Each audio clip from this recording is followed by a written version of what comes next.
उससे पहले वापस से पता ही है कि पटवार स्पेशल रीजनिंग 1100 रुपये का कोर्स डिजाइन किया है। इसमें कंप्लीट सिलेबस जो है वो आपको मिलने वाला है, साथ के साथ 25 मॉक टेस्ट फ्री मिलने वाले हैं और उनके वीडियो भी फ्री मिलने वाले हैं। उसके बाद अगर बात करूं पटवार मैथ की तो 900 का कोर्स है, इसमें भी 25 प्लस मॉक टेस्ट आपको मिलने वाले हैं और साथ के साथ कंप्लीट सिलेबस जो है मैथ का 900 रुपीज़ में आपको मिलने वाला है। दोनों की कॉस्ट जो है वो 2000 होती है। अगर आप एक साथ कॉम्बो बेस्ट हमारा लेते हैं तो इसमें आपको 400 का डिस्काउंट मिल रहा है, 1600 हमारा ऑफर प्राइस रहेगा। और इसमें कंप्लीट मैथ का सिलेबस मिलेगा, कंप्लीट रीजनिंग का सिलेबस मिलेगा, प्लस टेस्ट सीरीज फ्री मिलेगी। टेस्ट सीरीज फ्री फ्री कैसे? 25 टेस्ट मैथ के और 25 रीजनिंग के।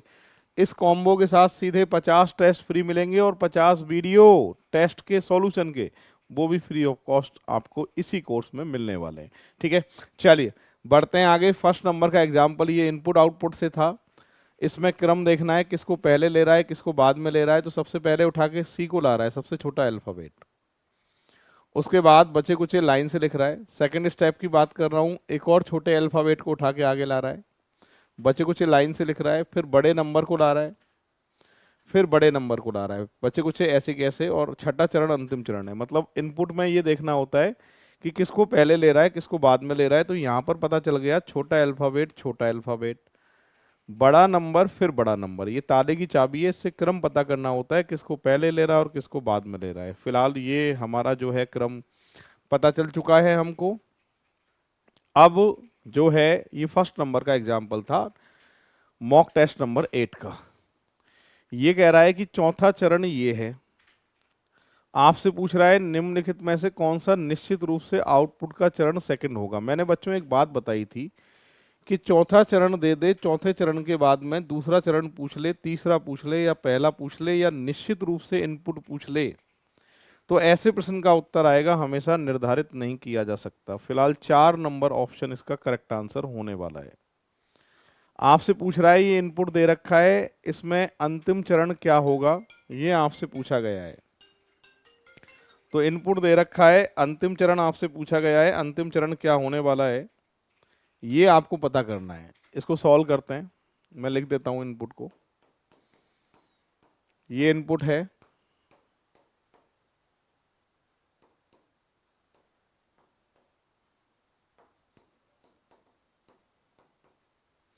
अंतिम चरण पूछ रहा है क्या होगा। मैंने बताया था इसमें पास बनाना पड़ता है। पास कौन है? 42। सबसे छोटा अल्फाबेट पूरा लिख दिया ना आपने? नहीं, पूरा नहीं लिखा है, इसको मैं पूरा लिखता हूं पहले, 1 मिनट रुको।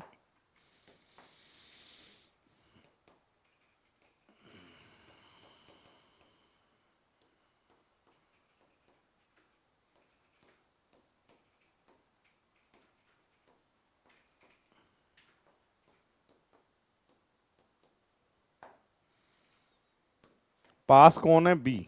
ये पास है, सब दूर है।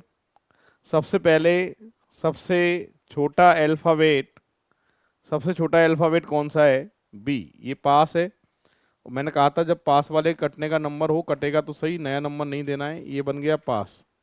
उसके बाद में ये सेकंड।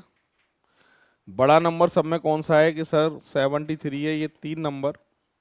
इसके बाद में 42 को जो देंगे हम 4 नंबर देंगे। उसके बाद छोटा अल्फाबेट, ये पास है इसलिए 4 डैश आएगा, ये बन गया पास। और इसको नंबर देंगे 5। और बड़ा नंबर इसको देंगे अपन नंबर 6। और आखिरी वाला जो है वो लाइन में है, उसको खाली छोड़ना पड़ेगा। तो यहाँ पर मैं कहना ये चाहता हूँ आपसे कि इसमें आपसे कह रहा है कि अंतिम चरण कौन सा होगा। अंतिम चरण कौन सा होगा? तो अंतिम चरण जो हो रहा है ये कौन सा हो रहा है आपके? छठा चरण जो है अंतिम चरण है। फिलहाल आंसर जो है सेकंड नंबर इसका करेक्ट आंसर माना जाएगा। अब बढ़ते हैं बच्चों आगे।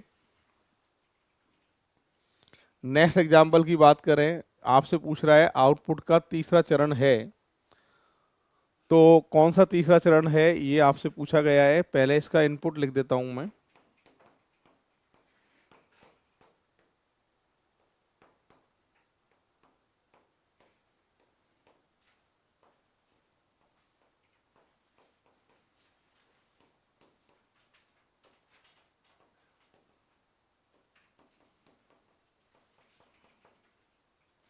यहाँ पर तीसरा चरण पूछा गया है, कौन सा है?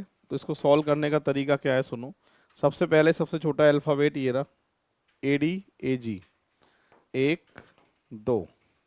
बड़ा नंबर 3 4, लिख के बताना है तो लिख के बता सकते हैं इसको।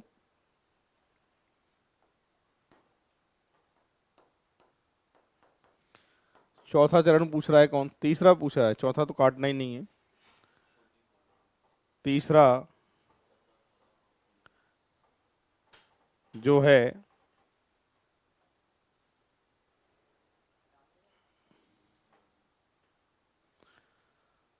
इसको हटा देते हैं, 47 को लाइन से लिखो।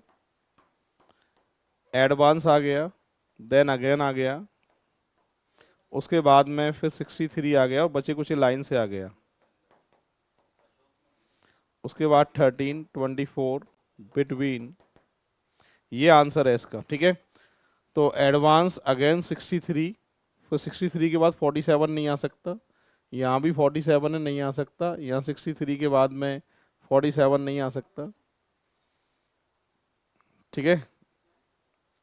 तो यहाँ पर आंसर आएगा नन ऑफ दीज, इनमें से कोई नहीं। ये इसका करेक्ट आंसर होने वाला है।